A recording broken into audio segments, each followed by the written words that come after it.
Do you think that you still struggle with that pressure to kind of like fit societal notions of like masculinity, or have you kind of like overcome that? I'm more like it now.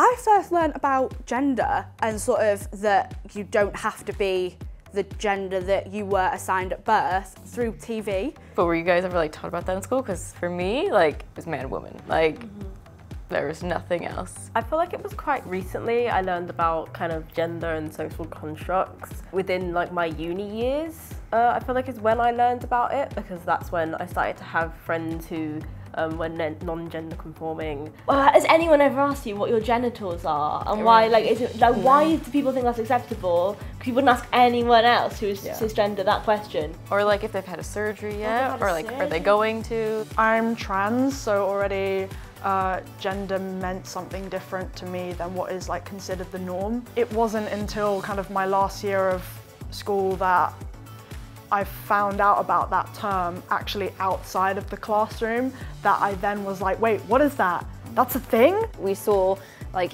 years and years ago, well, I say years and years, not that long ago at all, basically in like the 90s and beyond, basically like the vilification of And just like othering of gays. the gay community and a lot of LGBT people, and I feel like now this is kind of having much of a resurgence with, for example, the trans community. I've read numerous articles kind of othering them and like basically calling them out as being weird when that's completely inappropriate. When I was a child, I used to play with my sister's Bratz dolls.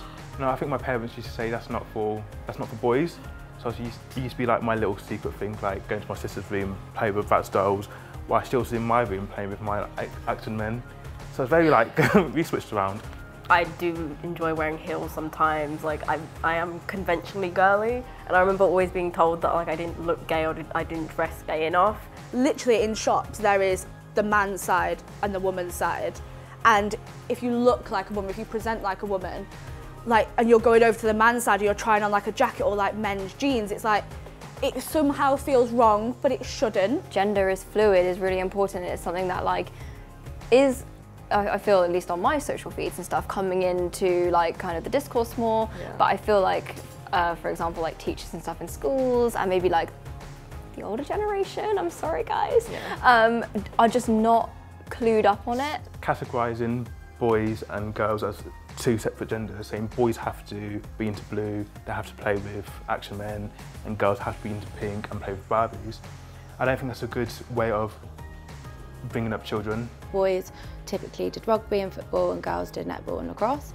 And if anyone was to do anything other than that, I know that like certain girls that want to do football, it's lesbian. I think subconsciously over the years, it was like in my head, I'm always thinking about how do I sound, how do I act in front of certain straight men, lowering the tone of my voice. It kind of was more like a protective thing in my eyes. It was sort of something I just naturally did. I have been aware of like parents nowadays that are very like, I'm gonna let my child dress in boys' clothes even if they were born a woman, I'm letting them, and I just love it. I think that it should be made clear from the get-go that gender is a spectrum. It should be sort of made clear that trans people exist, because there's so much like stigma and misinformation spread about trans people, and I think if we just kind of educated people on our existence and what that means for us, then people would kind of learn to be more tolerant and accepting. I think as like a society we need to like move away from like